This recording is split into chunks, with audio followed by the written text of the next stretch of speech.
And now, your feature presentation. It's Filmsplaining with your host, Martyn Strange. Thank you, Paul. Hello, everybody. Hello once again. Welcome, one and all, to Filmsplaining. I'm your host, Martyn Strange. This is a podcast where I teach you how to watch movies. On the show, I talk about movies that I love, why I love them, and why you should love them too. Today is the last episode, the season finale of season 2. Man, what a year. What a fucking year it has been for not only for this podcast, for me personally, but for the world at large. 2024 has truly been the longest 10 years of my life. I hope you're okay and that you're settling into these last few weeks of 2024 with a decent frame of mind, wherever you are in the world. Looking back on it now, it's kind of crazy that I busted out 2 seasons of this show this year. I wrote a lot. I made some more music. I watched movies and talked about them, and I made new friends and had many of them on this show. And wow, it's just kind of bizarre to think about. But I'm thrilled. I'm really happy with the way this whole thing has turned out. I'm glad that it has found a sort of dedicated audience, a pretty small audience, but the people who listen to this show and love it let me know all the time, and that's really, really nice, really gratifying to hear. I hope you've had a decent holiday so far. We're settling into these last 5 short weeks before 2025. We've got Christmas coming up. After this is done, I'm about to go into hibernation for the winter, possibly even longer. We'll see what happens in January. For those who may not be aware, I did lose a fair number of listeners a few weeks ago after I let my thoughts be known after the outcome of the election at the top of one of those shows. The listenership did drop. And while I am a little bit disappointed and discouraged, it's understandable. People expect and want something or one thing from this show, and if they don't get that, or if it doesn't quite jive with your personal beliefs, when I mention something about this current state of affairs, then that's fine. It's understandable. People only have so much energy and so much time in the day, right? I didn't expect it to be so drastic, but here we are. To the people who've stuck around, I thank you. Please continue to share this show with your friends, anyone you know who may love cinema or who is trying to get into a more critical, analytical lens of watching movies, but also likes a healthy dose of entertainment alongside that. Hopefully this show can provide that for you. If you've not listened to all the episodes in this season thus far, now's your time to do so. After you listen to this one, go back and check out any you may have missed. The forthcoming, actually, I'll talk about all of that at the end of the episode. Today, right now, we're here to talk about the films of Bruce Lee, the giant, legendary pop cultural icon who changed martial arts movie making forever, who changed representation for Asian actors in cinema forever. He is, to me, a very, very important person and figure in my life. We're going to talk about his films, and I'm going to give you a sort of very brief little biography of Bruce Lee if you're not familiar, but I wanted to start by talking about my personal relationship to this guy, because it is deep, and it goes back quite a long way. When I was a kid, let's say preteen years, maybe 9, 10, 11, I was obsessed with Bruce Lee, and I mean truly obsessed. To the point that every time my parents, asked me what I might want for my birthday or for Christmas, I would answer some kind of Bruce Lee related item. At one point, they got me a little set of rubber nunchucks that I tried practicing with. At one point, I had this giant kind of cloth poster / tapestry type thing that I hung on the back of my door. I vividly remember one gift that I had my eye on. We went to this toy store. Me and my mom went to this toy store in my local mall, and they had this beautiful statue / maquette style Bruce Lee action figure. It was about maybe 14 inches tall. And I wanted it so badly. And this is back in the days of this thing called layaway, which I don't even know if it exists anymore. But this thing was expensive for the time. And so my parents put it on layaway, which meant that you could pay it off in installments, kind of like a credit card. But you aren't really allowed to pick up the item until you have paid off so many payments. I don't know how much this thing was. It must have been $100 or more at the time, because I remember going with my mom like 3 or 4 times to make payments on this Bruce Lee action figure that I finally did get to unwrap and open one Christmas morning. And what's interesting is, now that I look back and try and think about this, I don't really even know where this obsession started. I mean, I know that I saw one of his movies, The Way of the Dragon, which at that time in America was called Return of the Dragon, so that's what I believed it to be called.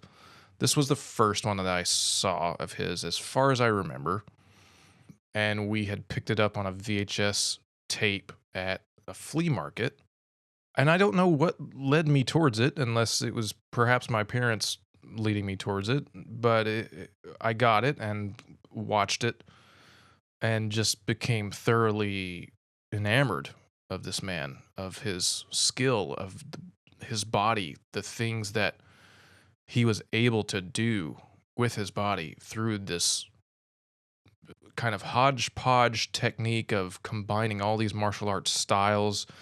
I loved his charisma, his humor, the funny kind of screeching and wailing he would do while fighting. This very wild, disorienting technique, kind of used to throw his enemies off a bit.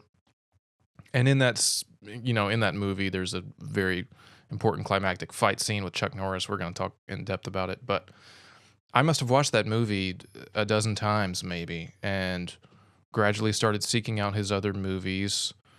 Very memorably, the first time at least to my knowledge, the first time I saw a naked woman on screen was in The Big Boss, which was actually called Fists of Fury, I should say. Something that I misremembered, or at least I thought I had misremembered, but it turns out that it was just retitled that in America. So once these movies came to the States, for whatever reason, the studios had this tendency to retitle them. That particular story, I've actually started working on a personal essay about, a piece of writing that hopefully will be available for you to read next year if you're interested in that. Goes along with a sort of bigger project that I'm working on related to memory and movies. But yeah, I was the super fan of Bruce Lee. I imitated him. I practiced his moves when I was a kid. And what's interesting is that I had not really revisited his films at large for maybe 20-something years. It's been a long time since I really actually sat down and rewatched those films. I would see one every now and then. When I finally saw Enter the Dragon, which was actually later, I watched that one a few times over the course of maybe a decade, just because it's so strong and so impactful.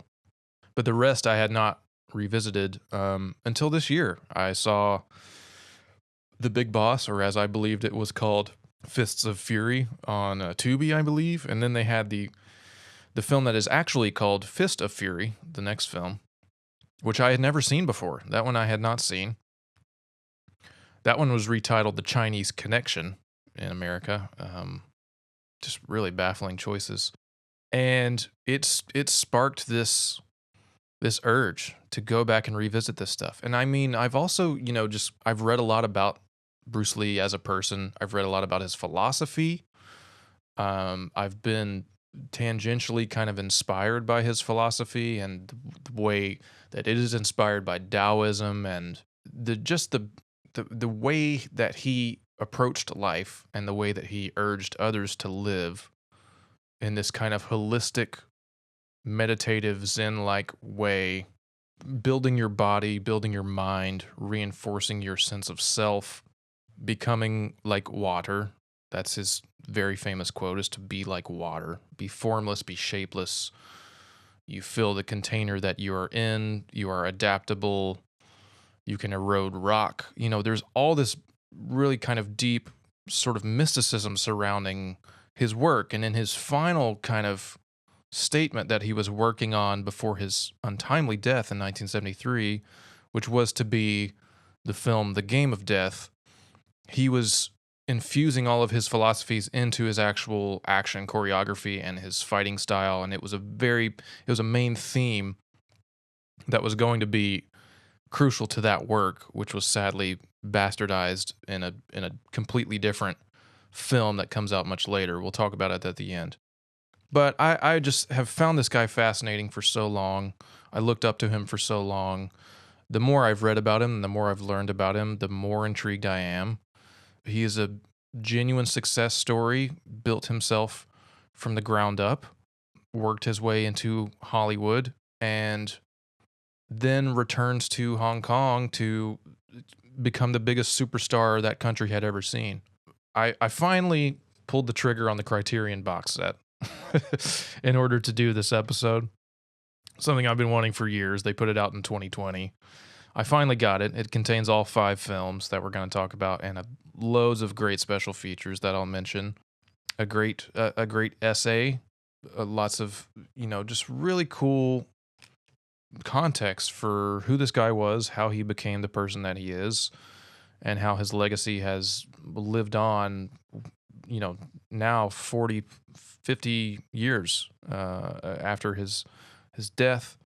So, if you're not familiar, Bruce Lee, born in San Francisco in 1940, his family was somewhat affluent. They were involved in the Chinese opera. His father was traveling with an opera company when he was born in San Francisco. And then he pretty quickly becomes a child star in Hong Kong. He starts getting lots of parts as a kid. And he was very interested in becoming famous and well-known, but he also had a kind of hot streak within him and ran around with a kind of rough crew and looking for fights and things like this. His parents sent him off to the States when he was about 20, maybe 19 or 20. And in his 20s, he relocates to Seattle to go to school, to study martial arts.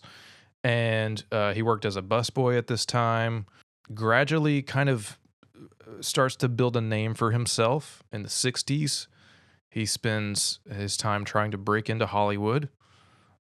He's getting very small kind of roles for bit actors. At this time, Asian Americans were just simply not considered leading men or even main characters that one could build a show or a film around.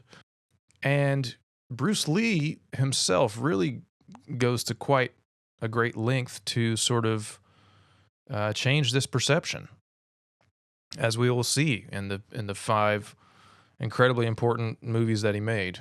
So at this time he's doing bit parts in Hollywood. He becomes friends with some very famous actors: Steve McQueen, James Coburn. If you saw Once Upon a Time in Hollywood, there's a very memorable sequence of him training Sharon Tate for a movie that she's working on. So he's kind of around, and amidst this, he gets cast in this show, The Green Hornet, which is like a kind of sort of Batman knockoff show about a guy, and a guy who's rich and wealthy and dresses up at night, not like a hornet, but he does have a green suit. His sidekick is this guy Kato, played by Bruce Lee, and Bruce Lee ostensibly becomes the sort of breakout star of this show, even though it's supposed to be about the Green Hornet. But, he's showcasing his skills. And while this show was, a launching pad for him, the studio deemed it kind of worthless by the end of its first season and canceled it. It was not very well critically received, even though it was fairly popular among its audience. And then he tries to make the show Kung Fu, which was based on some writings that he had done, and ends up being turned down for that, for basically his own idea, in favor of David Carradine, a white actor, who then performs the role in a version of Yellowface. And that becomes a very big kind of inflection point in Bruce Lee's career, because he ostensibly quits Hollywood after this happens. Not quits so much as just realizes that he can't do what he wants to do. He can't be the star that he needs to be, while also doing his own projects and controlling his own trajectory at this time. So he goes back to Hong Kong and meets up with this guy, Raymond Chow, a producer who had just formed a production company called Golden Harvest, very small production company at the time. But this time in Hong Kong cinema, things are starting to happen. People are starting to go to the movies more. The scene is becoming more and more, easy to get into, I guess. So Bruce Lee, with all of his talent and all of his know-how, just kind of immediately becomes a superstar, becomes the biggest star in Chinese history at that point. He signs with Raymond Chow for a 2-picture deal with his Golden Harvest Productions. And these films are called The Big Boss and Fist of Fury. The Big Boss is from 1971. It's directed by a man named Lo Wei. I believe the original director was fired at Bruce's insistence because they did not get along and had disagreements with how to choreograph the fights and character issues. And so even from the very beginning, Bruce Lee is already kind of like trying to exert his control over his perception on screen, and control the narrative of how who the audience understands him to be and his character to be. He wants to be the hero, he wants to be the central figure. And this one really starts this run of him doing that. In the film, Lee plays a Chinese immigrant named Cheng, who is in Thailand. He is working at an ice factory, which is actually a front for a ruthless heroin ring. And when the higher-ups of this ice factory start killing their own men, Cheng must break his oath of nonviolence to stop them. His character has specifically turned himself away from fighting. And in this fashion, it's actually like 40 minutes into the movie before Bruce Lee even throws a punch. He really makes you wait for it. This movie starts out with an incredible credit sequence. Most of these movies have really great, amazing credit sequences that are animated and have fantastic music. As I mentioned, this film was retitled Fists of Fury in the U.S., and my first experience with it was as such. And I didn't remember much about it other than that sort of very fateful, important to my young self, aforementioned nudity. And man, it's a lot of fun. It's not among his best. The fighting style in this is actually much more operatic and similar to the kind of what's called the wuxia style, which, if you're familiar with like Crouching Tiger, Hidden Dragon, this kind of very flowing, fantastical kind of fighting style that utilizes, high kicks and wires and stuff. I'm not sure if there's any wire work in this movie. There may be, actually, but it changes pretty rapidly to the next film, and then even further with the film after that. That being said, there are some great fights in this film. There's a very funny gag that actually Bruce Lee fought back against, where he punches a guy through a wall of like a barn or something, and you see this perfect like Wile E. Coyote style cutout of the guy in the wall. And the director just thought it was very funny and demanded that they leave it in. Bruce thought it was kind of silly, but it actually it does provide some levity for the film, which is pretty dark in its tone. I mean, a lot of these movies are dealing with some dark kind of territory. Fist of Fury in 1972, also directed by Lowe. This becomes an even bigger success than The Big Boss. The Big Boss opened, and at that time, it was the most financially successful film in Hong Kong history. And then Fist of Fury does even better. Fist of Fury I prefer a little more because it does really expand on Bruce Lee's technique. And I think the story is kind of in that classic vein of when you think of martial arts cinema, when you think of Hong Kong cinema especially, this is the kind of story you think of. It's set in Shanghai in the early 1900s. Lee plays a martial arts student who sets out to defend the honor of his dojo after his master is murdered by a rival Japanese dojo.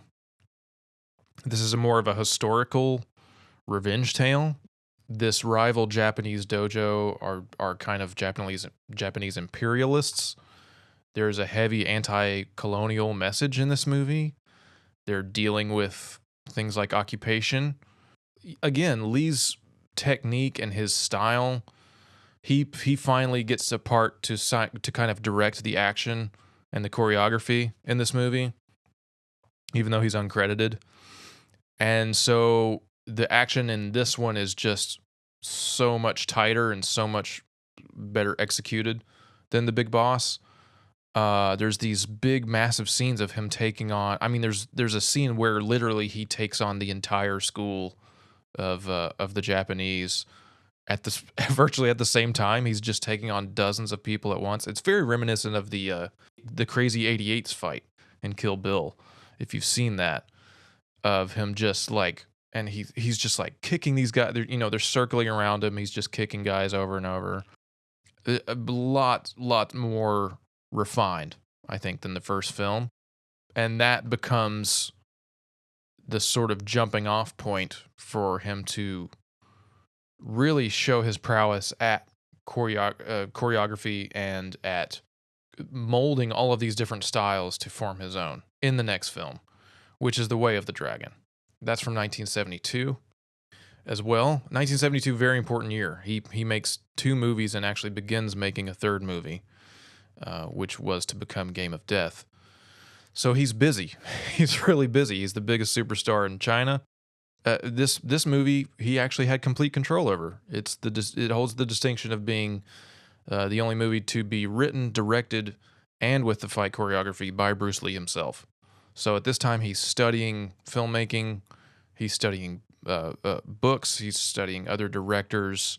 He's learning on the fly. It's the first Hong Kong production set in Europe. Bruce Lee wanted to start to expand the reach of martial arts cinema and to expose other parts of the world. And he thought if he set the story, and this story is set in Rome, he thought if he set the movie, across the pond, so to speak, then it would do a lot for bringing awareness to these types of movies and to his philosophy. And he could, you could reach a greater audience, of course, financially. This film co-stars some of the first English speakers in Bruce Lee works. Robert Wall, who becomes a big player, who becomes a good friend, and is an important actor in this movie and the next one that we'll talk about. And it also co-stars Chuck Norris, who plays essentially the big bad, which we will talk about at length. As I mentioned, this is the first one that, at least to my knowledge, is the first one that I saw when I was very young. And it made a huge impression on me. I mean, it was very personal. It was titled in America and at that time, and on my VHS tape, The Return of the Dragon. I found out that it was actually released in 1974 after Enter the Dragon was, which explains why I grew up believing that it was a sequel to Enter the Dragon, which of course it isn't. And the opening credits of this movie are really interesting because they are emphasizing the credibility of these martial artists. Like Chuck Norris's name, above it says like 7-time U.S. champion, There are other martial artists who have their own kind of little credits in front of their names. So even in the like presentation of this movie, Bruce Lee is emphasizing this is the well of talent that I'm pulling from, and these are the important people in the world of martial arts, and this is how I'm going to bring them into the worlds of cinema and ultimately of Hollywood. This film is much funnier than the previous two, which have very little comedy, other than that, the cutout guy falling through the getting punched through the wall gag that I mentioned. It starts out very funny. It starts out with Tong Lung, who's the character Lee plays. He's traveling to Rome to assist his cousin, whose restaurant is being threatened by a local gang of thugs there. He ends up training the wait staff of the restaurant in his Chinese boxing style, and must ultimately confront the gang's final boss, Chuck Norris, in a gladiator-style death match in the Coliseum. And then the restaurant owner, who is swayed by money and greed, ends up double-crossing his own employees, kills a few of them, and attempts to kill Lee before the other gang members show up, and then the cops show up to put a stop to it. So when this movie starts, we see Lee in the airport, and he's doing lots of like funny physical gags. He goes into the sort of airport restaurant and orders all these soups. He's very hungry, and he's like eating all of these soups, doing lots of physical shtick. He messes with this kid, making faces at him. When he gets to Rome and meets everybody, the goons show up, and there's this incredibly campy head goon, this guy, this actor who is dressed in these ridiculous outfits and has these huge sunglasses and talks in this very funny, kind of effeminate way. And it's like, you're starting to see kind of the influence of some Hollywood stuff in this one, I think. And I think Lee is trying to reach his biggest audience ultimately at this point. And this film is really just I think the best showcase for his mastery of martial arts. There is, when we get these memorable opening early scenes of him training the guys, the waiters who work at this restaurant, he's training them in the alley. There's an amazing like flying kick where he just launches this guy into a bunch of boxes, and specifically with weapons. This is the first. I think he uses nunchucks in the first two movies as well, but there's a scene in this movie where he uses the nunchaku, I should say, is the correct pronunciation. And this is the one that I just watched over and over again, because I was just obsessed with how he was doing this, and I had my own little rubber nunchucks that I tried whipping around. Never quite got the hang of that. I did take karate at this time. I forgot to mention that. I was so influenced by this guy that it inspired me to go to karate classes, which I did for a couple of years. At one point, he carves these little wooden darts, and he uses these throughout the movie to basically incapacitate the thugs. There's a rule essentially that Bruce Lee and his characters will never use a gun in these films, and so he's always outwitting characters with guns, with other little tools and weapons. So it ends with this incredible, long, intense fight sequence between Bruce Lee and Chuck Norris, who has the hairiest chest of all time in this scene. He even has hair on his shoulders and back, and it's like in giant clumps. Quite a sight to behold, I must say. And Bruce begins the fight in a sort of very controlled technical style, and Chuck Norris is getting the one up on him. He's able to parry and counter him. So Bruce notices this and then starts switching things up. He starts jumping around, doing lots of footwork. He becomes much more loose. And in this way, he is able to get the advantage on Chuck Norris's character. And just they go through an incredible series of choreographed kicks, a very fast, kinetic, moving action. It ultimately ends with Tong Lung, Lee's character, having to kill Chuck Norris. He chokes him out and then breaks his neck. and you see this kind of look of horror on his face. It zooms in, and you see this look of horror on his face. We see this again in Enter the Dragon when he has to kill a character and is immediately having to reckon with the fact that he's done that. And it's just incredible for the choreography alone, but the fact that they set it in this giant ancient Colosseum in Rome, and they shot it there and have these just beautiful sweeping shots, using that as the backdrop for this death match. It made a really important impression on me at that time, and I really loved revisiting it. So later in 1972, Bruce Lee is working on a new film. He's working on this idea of this kind of tower style, sort of raid style movie wherein his character will have to move through a series of levels in this building. And he films with several actors. He films about 3 full scenes of this film before he gets a call from Hollywood. Essentially, Golden Harvest and Warner Brothers have decided to team up. Warner Brothers has noticed that these films are becoming more and more popular. They're making tons of money in Asia in particular. So they have greenlit a new production, basically.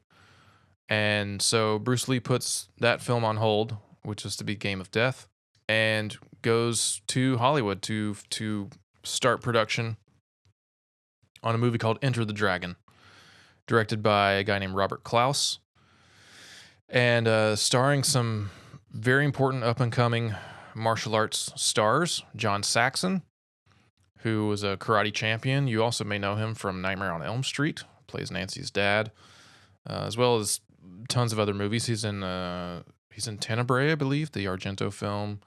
He was a big guy in the 70s and 80s. And Jim Kelly, who was another champion. He had his own dojo in Los Angeles, I believe, and he goes on to be a pretty big star in blaxploitation movies.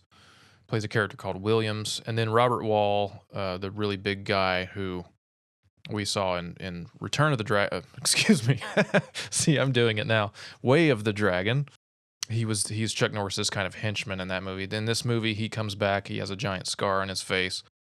Score by Lalo Schifrin, who I just recently kind of discovered, I guess. I've heard his work in Dirty Harry recently. He's got this great kind of jazz, funk, fusion style. Works really well for this film, and really gives it a feel of like now the martial artists are in Hollywood kind of thing. This is the first and only kind of co-production that Bruce Lee is involved with in Hollywood. Had he lived longer and continued to make movies, he probably would have made many more films, because this movie becomes extremely successful. It is about a Shaolin fighter named Lee, big stretch there, who must go undercover to infiltrate an island ruled by a former monk who has turned into a kind of diabolical gang boss, more or less, mastermind. A series of tournament-style fights culminates in a melee frenzy on the island between its enslaved workers and Han's. Han is the mastermind. His military fighters, basically.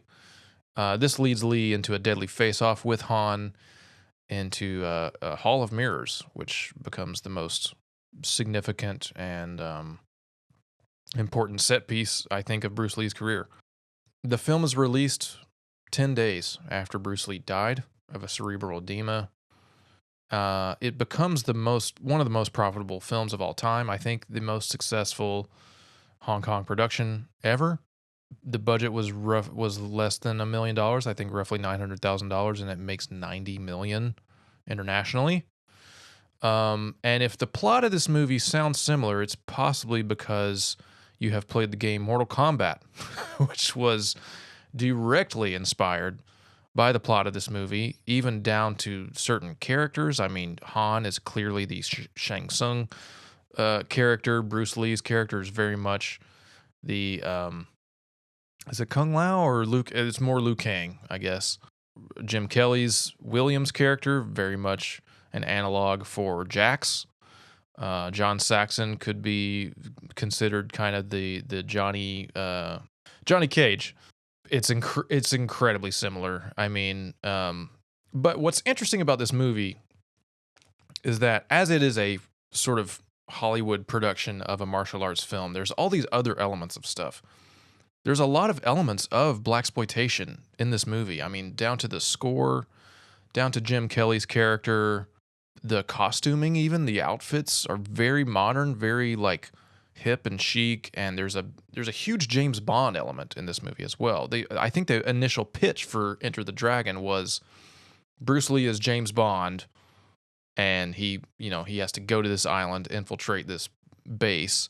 The central kind of sort of last 30, 45 minutes of this movie is Bruce Lee as a secret agent going underground in this kind of fortress stronghold that Han has built. He's basically imprisoned all these workers down there who essentially run the island. I mean, the more I talk about it, the more Mortal Kombat comparisons can be made. It's through finding this place, he makes a kind of SOS message back to his handlers, the people who have hired him to do this job. And they end up finally coming to the island after they mobilize and free everyone. But the fighting and the staging of the fights in particular is much more technical. It's shot much more like a Hollywood movie. I think the movements and everything is less fluid. There's less experimentation, like you can see in Fist of Fury, for example. And the fights themselves are staged in this kind of tournament style way where it's much more focused on like point taking, much more focused on knockdowns. Until the end, they're focused between, two fighters only. There's a very memorable guy in this movie who has humongous shoulders and traps and lats. His name is Bolo something, I believe. He plays kind of one of the heavies. Roper, John Saxon's character, has to fight him, as well as Bob Wall's character, who we see in the other films. This is early work for Jackie Chan, who's a stunt double in this movie, and I think he has a small part as one of the fighters, and Sammo Hung as well, who goes on to become one of the most legendary Hong Kong action choreographers and actors and stunt people working. They both got their start with Bruce Lee in this film. The final sequence of this movie, the Hall of Mirrors, is nothing short of phenomenal. I mean, it's just incredible filmmaking. I don't know how they didn't catch the camera in these mirrors. I mean, you're looking at it from all these different angles. You see all these reflections of Bruce. At this point, he's been beaten down. He's been cut to pieces by this Han, his enemy, has this kind of bear claw, metallic kind of hand for one of his hands. And so he's been cut several times. Han is trying to lose him in this mysterious just mirror room where every surface is a mirror. And I really don't know how they shot this in order to get around the cameras, because it's quite amazing. Lee is at some point able he gets the bright idea to start breaking the mirrors. So he starts smashing all the mirrors, punching them, kicking them. You get this great editing montage of just these quick cuts of him breaking all the mirrors. This is how he's going to find Han. This is how he's going to get his guy. And he finally does. He breaks all the mirrors, launches Han towards one of the walls where previously Han had thrown a spear through this wall. So he lands on this spear, and there's this great final shot of him as Lee pushes through the door, which is like this revolving door. You get this shot of Han hanging on this spear that's just rotating this wall that's one part wall and one part mirror, and it just spins over and over again. The shot kind of lingers here. Amazing sequence. And then we go back out into the kind of frenzy where the melee has started to settle. The working class, the sort of enslaved workers, have gotten the advantage over the sort of trained martial art guards that Han was keeping there.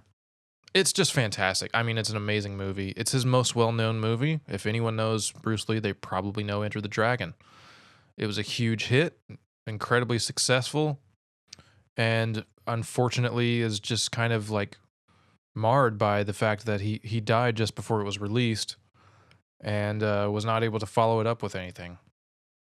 But sadly, that did not stop producers, as well as Robert Klaus, from trying to follow it up, because 5 years later, in 1978, they put together an idea for this film, Game of Death, which was based on, as I've previously mentioned, work that Lee was doing in 1972 for a movie that he was, again, going to direct and write himself, that he had only finished, or shot, I should say, roughly 30 minutes of.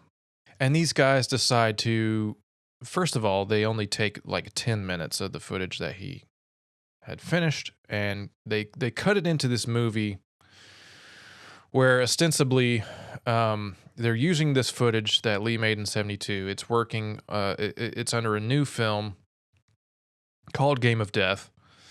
I will say there's a score in this movie from John Barry that is really fantastic. The main theme that he creates is great. But it opens with all of this archival footage of Bruce Lee's other movies, primarily Way of the Dragon. It starts with the fight scene in the Coliseum from Way of the Dragon. And then as we go along, they are combining new footage that was shot with basically what are Bruce Lee lookalikes and stand-ins. These two guys, I think there are two main guys that they hired. One's a South Korean guy. And they are shooting these guys in ways where you see their faces, but you don't really, they're shooting them in ways, often shooting them from behind, or they're wearing giant sunglasses, or they're in shadow. There's this whole roundabout plot that was written and designed in order to get the final footage of Bruce Lee in the pagoda, as it's called, the building where he has the final showdown. Again, they only use about 10 minutes of, 3 virtually full scenes that he shot with different actors, different enemies for the character, about 30 to 35 minutes of footage. It's a complete nonsensical story. It's uninteresting, and what's most frustrating about it is that it's just utterly tasteless in the way that it uses the footage of Lee's previous movies. And not only that, it uses footage from it attempts to recreate his funeral, and then uses footage from his actual funeral right up until the point that there's a shot of his corpse, and it's so upsetting and so infuriating. I mean, I'm getting like heated just talking about this movie. I watched this movie for the first time 2 nights ago. I'd always heard about it. It was the only one I had never seen. Well, I guess I hadn't seen Fist of Fury in its entirety.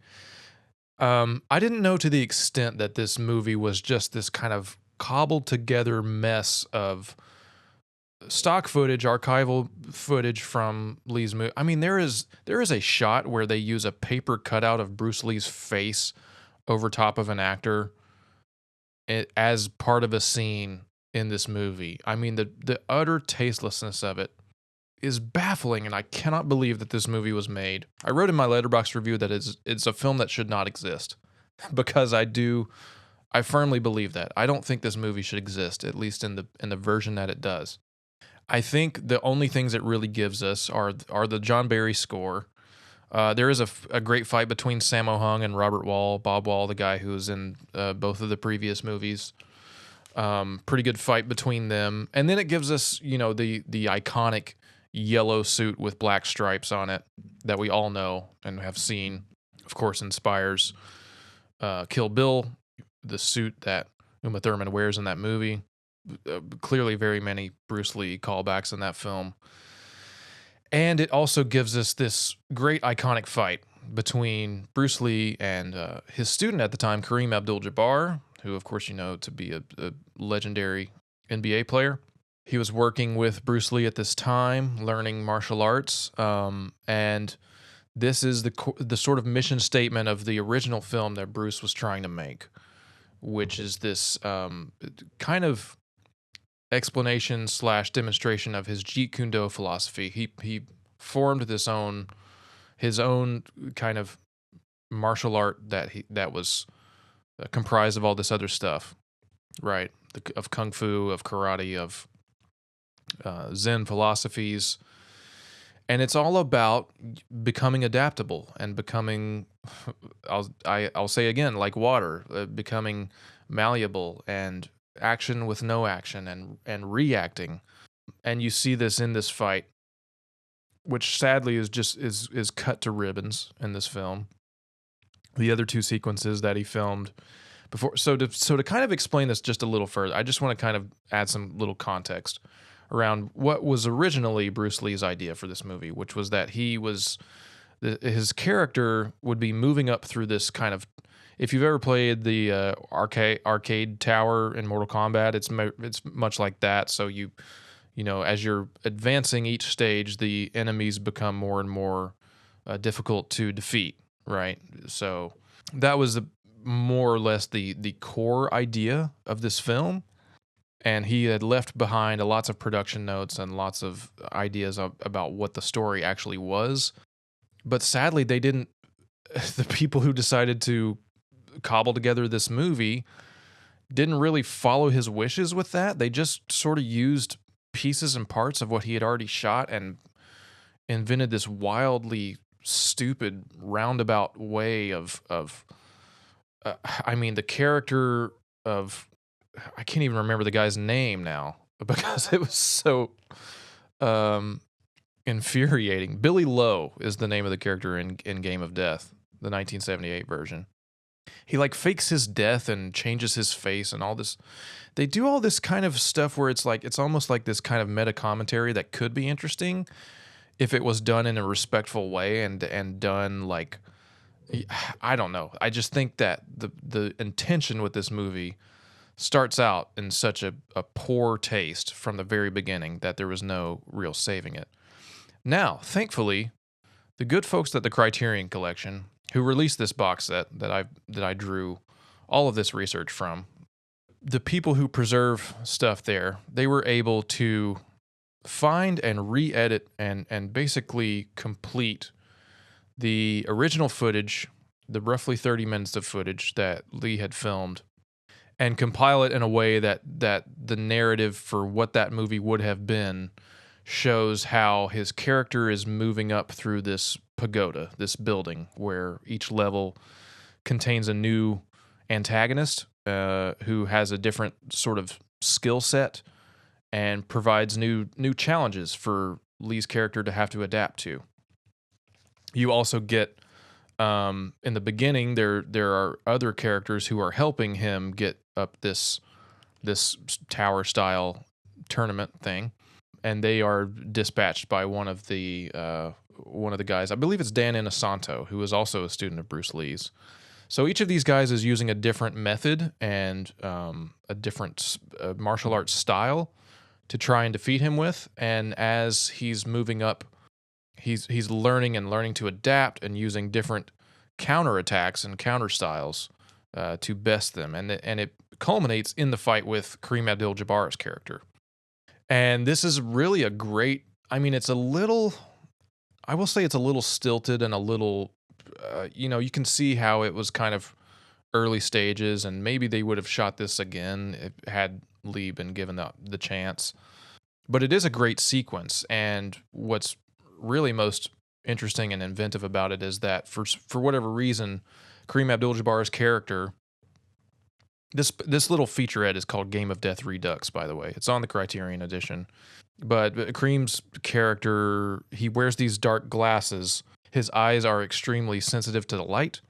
At one point, he launches Lee's character through part of the side of the building, which breaks some of the paper windows, and which lets light in, and now he's like struggling against the light. Lee realizes this and starts breaking more of the paper windows. It's that very kind of classic, you realize what you can use around you to your advantage. And so he ultimately defeats him. But what's so fascinating and cool about it is just the huge difference in their size. I mean, Kareem Abdul-Jabbar is like 3 times the size of Bruce Lee, because he's just so unbelievably tall and has such a long reach and everything. It's a great sequence, and if you watch this, please, please, please do watch this Game of Death Redux, because they introduce the sequence with a bit of text explaining the context of how this was initially conceived and why it was conceived, and it really presents it in the way that it originally should have been presented, as the kind of final unfinished film. But sadly, the game of death, as we know it from Robert Klaus, does exist. It is important to watch in the context of his entire career and of his legacy, but as I mentioned, it's in very bad taste. And especially if you are such a fan like I am, it really kind of hurts to see, this potential just completely wasted on this throwaway concept, which in itself gives birth to this whole movement that comes after Bruce Lee's death. Because in the wake of his tragic dying, he was still the biggest star in Hong Kong, and the movie industry there was very hungry for more Bruce Lee. So much so that it begins this completely wild phenomena, which I'm not sure has ever happened with any other kind of very famous star that I know of. It's essentially called Bruceploitation. There are these movies that come out of this moment in the 70s, post his death, that star these guys who either look like Bruce Lee, or they are able to fight like Bruce Lee. Some of them are funny. Some of them are really wild and batshit crazy. They're all starring guys called either Bruce Lai or Bruce Lei, L-E, or Bruce, I think one is Bruce Chung. There's one just called Dragon Lee. There are dozens of these guys, and they made like 100 of these movies. They're all kind of bootleg, rip-off, knockoff Bruce Lee stories that attempt to capitalize on his image and on his legacy and on his impact in the film industry there, and are trying to kind of drum up this weird nostalgia, but also in this very tasteless kind of gross way, are using his name and his likeness, again, using more stock footage from his films to make new works to try and make money. And it's so strange and bizarre. And now, these things would be highly illegal.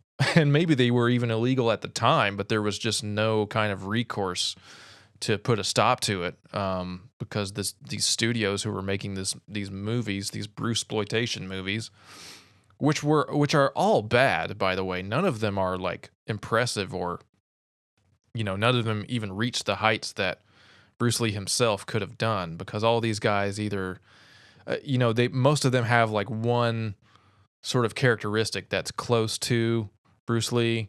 On the Criterion edition of the special features, there's a great feature where the author Grady Hendrix is talking about this phenomenon. He's very knowledgeable. He knows all the actors and a lot of the titles, and he talks about how this happened and why it happened. So if you do seek out this Criterion box set, which any fan of Bruce Lee, I highly urge you to find it, get it, while the sale is going on, while the flash sale is happening. But he talks about this phenomena, and even I remember seeing some of these movies when I was a kid. Even my dad, who, knowing my Bruce Lee obsession, ended up buying me a few of these movies, not even knowing that he didn't even read the name of the guy on the box, which clearly was Bruce Lai, and thought that, it was a real Bruce Lee movie, which a lot of people did, especially at the time. In fact, I think Grady Hendrix, in that feature, mentions multiple lawsuits against this one movie that audiences thought they were getting a new Bruce Lee film. It's so bizarre to think about this kind of thing happening in the time of the internet. You just really couldn't do it. And I've never heard of it happening in this way, just like exploiting the death and the tragedy of a huge star. Now we're seeing things like deep fakes. We are seeing AI take the place of actors who have either passed away or are too old to do certain parts.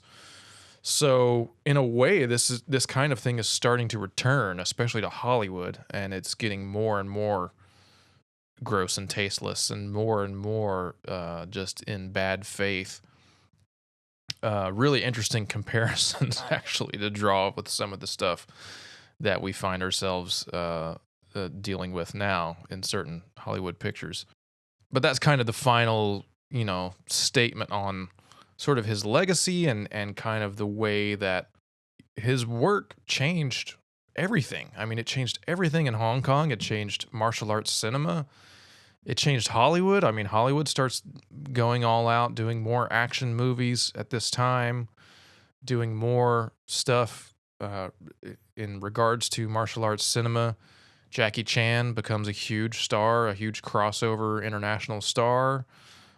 Only a few years later, in the 80s, Bruce Lee proved that an Asian person can lead a movie, can open a movie, can be a central character, can be compelling and funny, and have an unbelievably shredded body. I mean, he just his body was his temple, as the saying goes. And I was just so profoundly impacted by these films, by his philosophy. I think, he was probably my first favorite definitely my first favorite action star, but also probably my first favorite movie star, I think, that I remember having. I got into martial arts because of him, because these movies are so wildly entertaining and unique and are endlessly watchable too. I mean, you can, obviously the plots and the narratives are quite simple and easy to digest, but they're so entertaining and so you can just learn so much from the filmmaking, and very rewatchable in my mind. And I think any fan, especially of martial arts movies, of Hong Kong cinema, just returns to these movies again and again. I do have a Letterboxd list, which I put up on my page on Letterboxd, that sort of ranks the films. I put Game of Death Redux in there because I think it is important to include. And I think it's a much more important work than Game of Death, the film itself. But that is on there if you want to check out my rankings of the movies. My personal favorite is Way of the Dragon, but the best, I think, in my mind and both in the minds of fans, is, of course, Enter the Dragon. I was so glad to revisit these. I'm glad that I caught The Big Boss on Tubi a few months ago, and that inspired this to be the final episode of the season. And I think it's a good one to go out on because I love doing these little wrap-ups of filmographies as the kind of final statement for what I'm doing at the time, and also for the sort of filmmakers or people that I'm thinking about at the time. So I briefly mentioned at the top, I'm going on a bit of a break. Obviously, this is the finale, and it's winter time, so I'm getting a little lazier. Although I am working on lots of stuff. Basically, going into the next year, I'm going to be doing things a little bit differently. For one thing, I'm taking a longer time off before I start off the next season.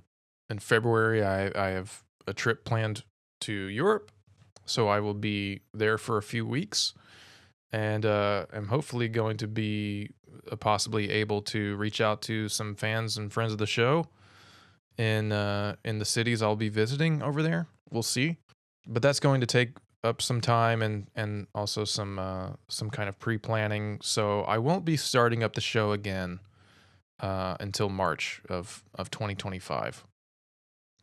So we'll have a good long break. But in between that time, I'm going to be starting something new, which will be on my YouTube page. I'm going to start this series focused on my physical media collection, because I've been thinking a lot about the fact that I'm such a collector, that I love having these things on disc, and they're sitting here, and I want more people to know about them. And I thought it would be a fun little, just kind of intermittent YouTube series to get started, get to know me a little better. I'll be on camera, speaking directly to the camera for the first time. And a lot of my listeners on the show aren't aware that there's a YouTube presence, and vice versa. A lot of the YouTube followers aren't necessarily listeners of the podcast. So I'm trying to start to sort of meld those things together. And next year I'll also be starting a Patreon, which will include lots of long form writing, film writing, criticism, essays, the occasional long review of new things, since I don't tend to review new films on the show as much. And that'll also include like just kind of little bonus stuff, early access to the episodes, some longer episodes for the freaks who want all of the editing, the stuff that I edit out. We'll probably leave some of that in there. And I'm working on some other ideas to add to that as well. It's going to be a very, very low cost thing that I'm just kind of toying with the idea of starting up, just to get some a little more buzz drummed up for the show, and also to maybe hopefully start earning a little bit of cash on the side for all this work that I'm doing. So there's a lot of new things that are going to be happening next year. In addition, I'm also going to be scaling back the show a little bit, meaning I won't be doing 13 episodes per season. I will be doing closer to 10 or 11 episodes per season. I haven't decided entirely yet, but I'm scaling that back in order to be able to work on more stuff like writing, like working on getting some freelance jobs, doing more video work, like I mentioned with my YouTube channel, and just making it easier to schedule things with guests. You know, there are a lot of people I want to talk to in a lot of different time zones, and who all have their own things going on with full-time jobs and families and work and all kinds of stuff. So I'm hoping to just kind of make it a little easier on myself going into the next season of the show and starting to do these other things that I want to do. So that's another reason that I'm taking a longer time off, is I'm kind of giving myself more time to prepare for that, and also try and somewhat enjoy the holidays if I can. I'm typically affected by seasonal depression, and the holidays kind of stress me out more than I tend to enjoy them, but it's all one day at a time these days. So with that, that's it. If you've been with us from the beginning, or from the beginning of this season, I thank you for sticking around. The show has grown a little bit since I started off early this year, back, let's see, 9 or 10 months ago now. And I'm really happy with how it's going. I can't wait to see where it can go and how much bigger I can make it, how much more I can do to bring new people in, new audience members. If you are a fan of the show, please follow/subscribe.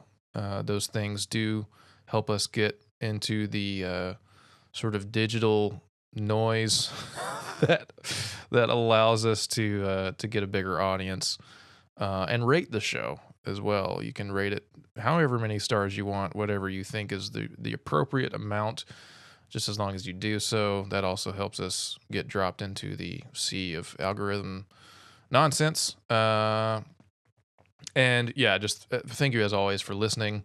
This has been a great one. I had some amazing guests on this season, had some incredible talks, talking with Olivia Bagshaw about Giallo, with Jared Spears about spaghetti westerns, talking to my buddy Bobby about Roger Corman, Marta Djurdjevic about our Lovers on the Run theme. Just some really fun stuff. And I have already started generating ideas for the next season, which is going to be even bigger and better, with even more new guests. So thank you. That's all I have. Please follow me on Instagram and Threads if you want updates on stuff that's coming up soon. I will have a few bonus episodes in between now and March that you will see here in your feed if you're subscribed to the show. There's one that I'm really psyched about that we're going to do right after Christmas. And then there's another one that I'm still kind of working on the idea for. So, yeah, without further ado, till next time. Take us out, Paul.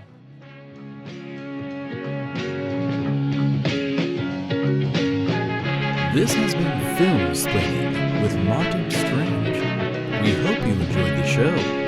Till next time, happy viewing.